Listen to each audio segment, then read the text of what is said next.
Greetings, builders. The time has finally come for me to update and replace R2's battery hoses. I've been meaning to do this for quite a long time and only just now have finally gotten around to doing it. Here you see a couple of the original battery hoses that I made for R2. I did these several years ago, even included a video on the process. They've held up fine, but I do have a couple of reasons why I'd like to replace them. And beneath it, you see a couple of the new, still incomplete battery hoses. These are a dramatic improvement in a number of ways, which I'll get into. But I wanted to talk to you a little bit today about where I got these, what makes them so awesome, and kind of show you a little bit more about the process of getting them finished and installed on R2. So let's go ahead and get started. So the first question really is, why do I want to replace my battery hoses? Really, there are two reasons. The first and least important is screen accuracy. Anyone who's built an R2 knows that the term screen accuracy is used very much with a grain of salt, because R2 is different from movie to movie, scene to scene, and sometimes shot to shot. So there is no correct or incorrect way to present R2.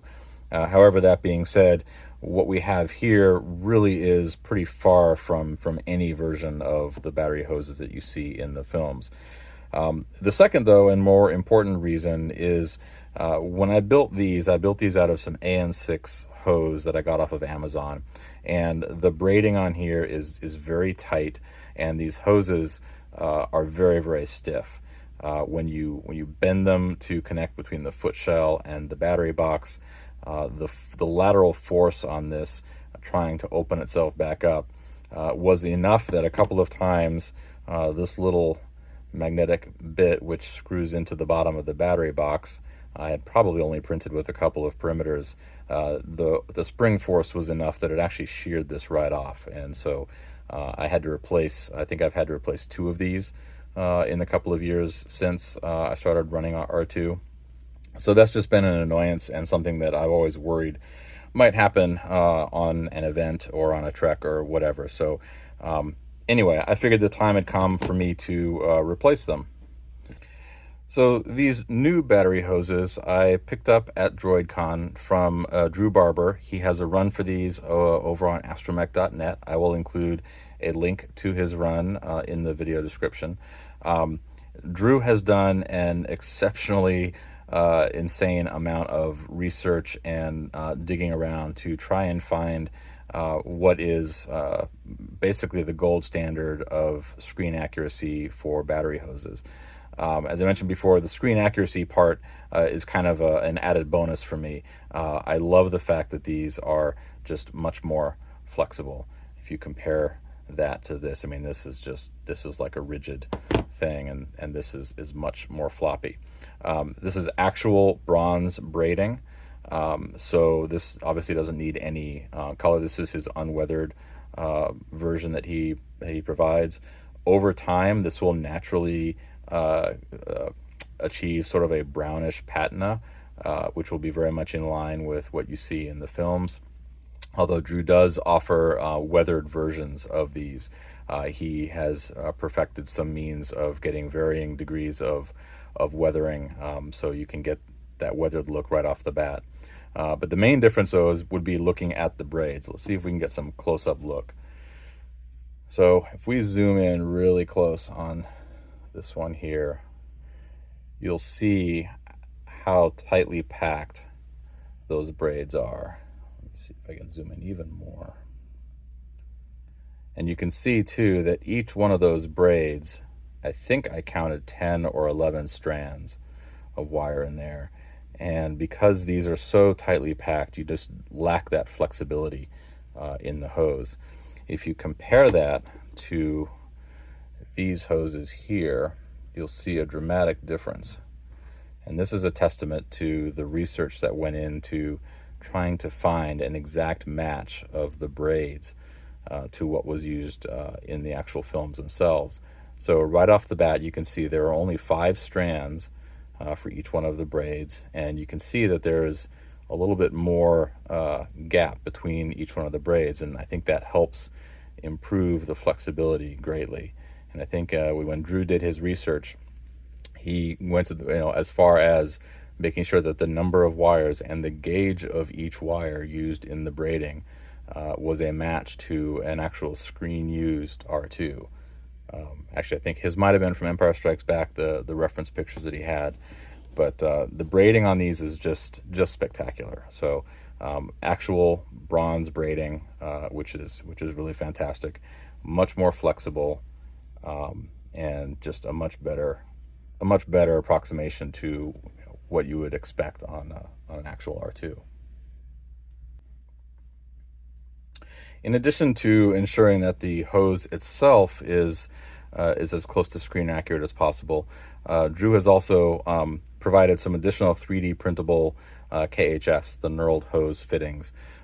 These are have a much more their profile, the shape, the knurling is much closer to what you would expect or what you would see in the actual fittings that were used in the film, compared to the AN6 KHFs that were provided in the Baddeley files. These still certainly look nice. They're they have a nice texture to them. The texture is actually a little bit more pronounced, so you can see the texture from a farther distance away. But when you compare the two side by side, you can just see the difference. I printed these just in black and a little bit of silver paint and a little bit of dark wash. That's that's about it. So when you get a set of battery hoses from Drew, you're going to get the 4 hoses. Each one will actually be cut to a length of 15 inches, which is longer than what you're going to want. It'll include some drywall anchors, which are sized just right to go in the end of the hose, some screws, and some washers. The washers, if you're doing a Baddeley design, we use 3D printed, or you're going to be using magnetic KHFs, then you're not going to use the washers. You'll just use the screw and the drywall anchors. Now, according to official specs, the distance between KHFs should be about 12 inches, give or take. I found that when attaching these, you're going to lose maybe about 1/4 of an inch of the length when you recess that in there. So I've marked all of these to 12 1/4 after I've installed the first KHF, and so I will cut these to the proper length. So Drew includes some pretty detailed instructions for building these hoses. However, he doesn't really go into specifics about the adaptations that you should do for 3D printed droids. The main difference being that with all of the standard installations with metal KHFs, the KHFs themselves slide completely over the hose, so that once you cap off the end of the hose, the KHF can spin freely, and that allows you really nicely to be able to turn the KHF and fasten it to your footshell. Unfortunately, we're using a magnetic system on here, so we're going to be epoxying or gluing in a magnet on here anyway, so these KHFs will not be able to spin. Normally what you would do is for the standard installation, you would slide the KHF over, and then you would insert the drywall anchor and the washer in order to sort of cap off the end. The drywall anchor helps the end of the hose flare out just a little bit. I think that's probably enough to keep it on the KHF. What's a little bit different about the 3D printed version is that we really can't do that. So the KHF is a really tight fit to get it on here. You want to keep the tape on there. You want to make sure that you tuck all of these strands under here as you're attaching it, and do that without anything in the hose. It allows you then to pinch the hose and actually get that in there. Once you've got the KHF on, then you can insert the drywall anchor, and you notice that it actually does not go all the way through.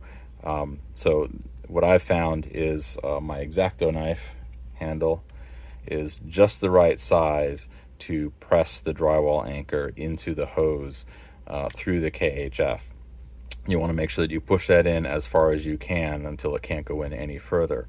The KHF, or the anchor sitting in the bottom of the KHF, does mean that your magnet might sit a little bit proud. You do have to make sure that everything is as flat as possible, so that once everything is in there and you attach this to your battery box, that everything sits nice and flush. In fact, on these finished versions, you can see that I was able to get that in there really pretty flush. And so now when that snaps in there, you can see that it's just ever so slightly proud. but that's not going to be a problem at all. That's a strong magnet. So yeah, so the process basically is fit the KHF on the end, then insert the drywall anchor as far as you can, and then tie everything down with a screw. So let me wrap that up for these, and we should be able to test fit these on R2. All right, so here's one that has been attached on here. I've got the tape off. I've got the drywall anchor, and I've tightened the screw down. And what I've done here is I've just taken a spare 10x5 magnet. I've added it to the little battery box fitting, and I can just make sure that that sits as far in as possible. Epoxy might raise that up a little bit, but certainly it's sitting actually a little bit, it's a little bit better than flush right now. So that one there should be in really good shape. So we'll just continue on with the rest of them. All right, so we've got now all 4 of the battery hoses have the KHFs installed. You can see this came out, leaving a 1/4 of an inch of excess was just about spot on. That came out to just at 12 inches, which was what I was hoping for. So the last thing is to epoxy in some magnets in here, and then do a test fit. So let's wrap this up.